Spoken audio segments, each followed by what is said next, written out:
The earliest memory of hiking is my dad dragging me and my brother out on the Pennines. And I actually hated it then. Hated every step. And then my dad took me up my first mountain. And I think that is the day I fell in love with it. I'll never forget it, never forget that moment. There's the sense of looking out all over the landscape. It's just incredible. You've worked hard to get there, and then you can look back and savor it all. I love just being out in nature. It's just wonderful. It invigorates me for the next week.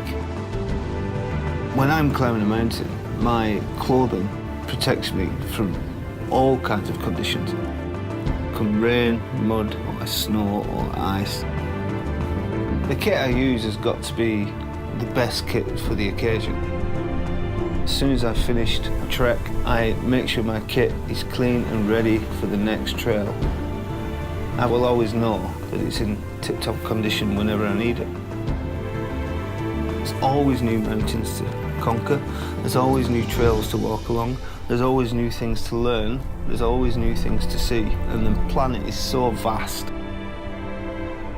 I'm looking forward to bigger and higher mountain trails. We can all sit in our houses at home, but being at the top of a mountain, that's where we live. We live amongst all that.